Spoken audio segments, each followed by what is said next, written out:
Page 18, the Dress Parade, otherwise known as Marche Militaire. It's a march, sort of. At the top they talk about Schubert and this piece and whatever. It's a very famous melody.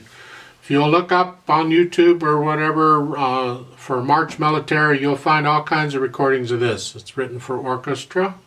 A lot of bands play it. And there's a number of piano solo arrangements of it. This piece is tricky. This is just tricky. Watch out. Keep it slow until you get this articulation down and moving the hands a bit and all that. Just keep it slow. Don't get in a hurry here. We'll talk about the right hand first.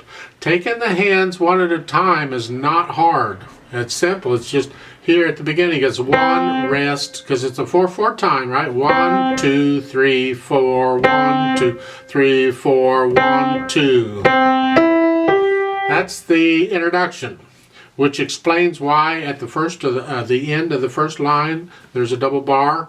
Did we talk about double bars? A double bar is an indication of different sections. It's like different chapters in a book. You can have sections of music. And an introduction is like just kind of getting you in the mood. It's like a preface or in a book or something. It's just getting you in the mood for the piece. So it's set off most of the time with a double bar. The piece really starts on the second line. This is it. That's the piece. Speaking of the second line, you have a half note, a tenuto marking. They mean it one thing, I mean it in another. To me, hang on to that note as long as possible. Don't cut it short. So you're going to connect it with the next note, but the next note's staccato. So the next two notes, right?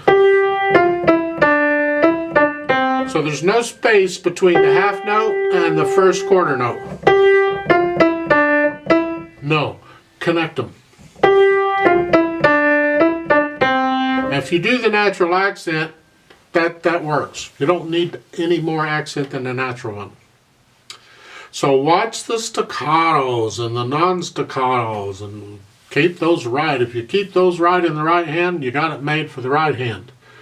The left hand is doing something completely different. And this is where that tricky comes in. For the first line on page 18, the introduction is just a rest, 2, 3, 4, rest. It's all legato. And for this introduction, it's all melody. Right and left hand both, it's all melody. Because I'm saying bring out the melody. Well, you bring it all out here.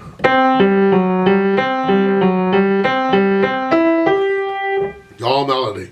And then when you get to the next line, the right hand has the melody. So you play the right hand a little louder than the left, but the left hand is not staccato for this. Keep that half note down the full 2 counts.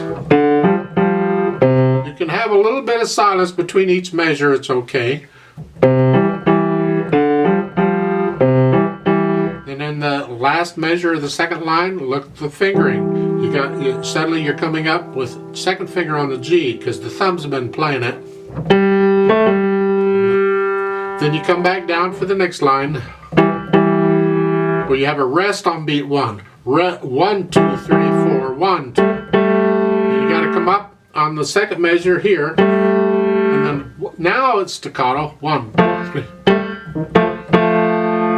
Now when you go to put the two hands together, this is where the fun starts.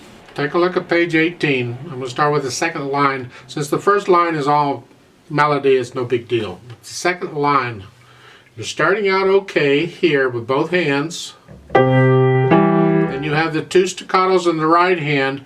Hang on to the left hand. Then again. Then staccatos. And again.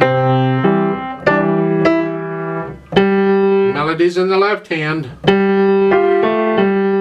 Lift the left hand up when you play the half note. A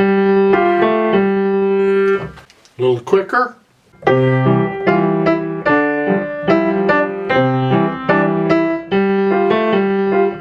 That for me is rather difficult. It's rather challenging. And I'll tell you why a little later. Let's just keep going. The next line is much the same thing except the last 2 measures you're... But you can do those, I hope. The last line on page 18, there's no staccato in that at all.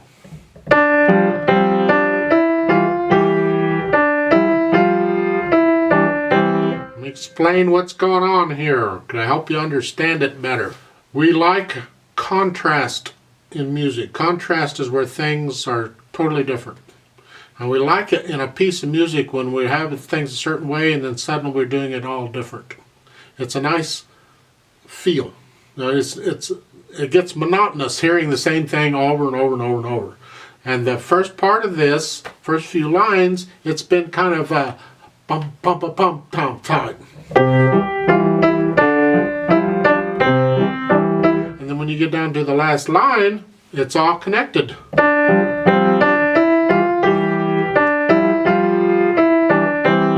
That's intentional. That's important. The first line on page 19 is the same way. It's all connected. Now watch out because the left hand moves. If you get that, shouldn't be a problem, I hope. You got a quarter rest to do it in. Here, okay. And there's an F sharp in the right hand. Right? Not a problem? Okay. Then we're back to like we were, page 18.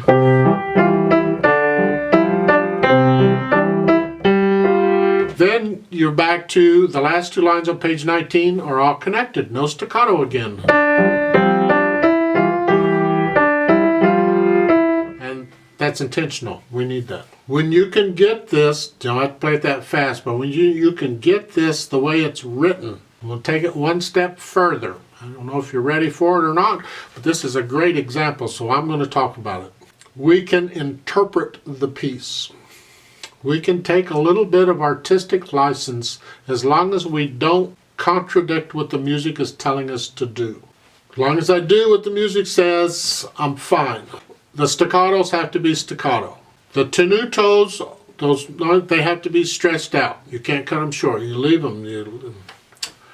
But like on page 18, second line, there's nothing marked for articulation in the left hand until the last measure. And you get those. You hang on to those. But these other things, there's nothing marked there. So I can interpret that a little bit differently, and I do. I tend to want to play the quarter notes disconnected, and then I'll hang on to the half note.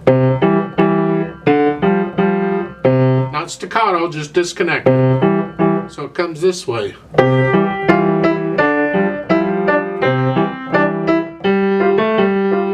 Is how you can experiment with it. You can get away with that stuff because there's nothing there to tell you otherwise. You can disconnect them if you want. Didn't say you couldn't, so you do it. That's what I'm suggesting, that you can experiment with it. The problem is you don't do it until you can play it the way it's written. Because if you're going to change something, you change it intentionally. You don't change it because you can't play it the way it's written, is what I'm getting at. Don't use artistic license as an excuse to play it wrong. Learn it correctly first. And then you can venture out and adjust certain things to make it more artistic, to make it your interpretation, eventually. Let's do this really, really, really slowly. 4/4 time, it's in the key of C major, it has a few accidentals. I'll give us 4 counts. So we're starting out here and here. Okay. 1, 2, ready, go.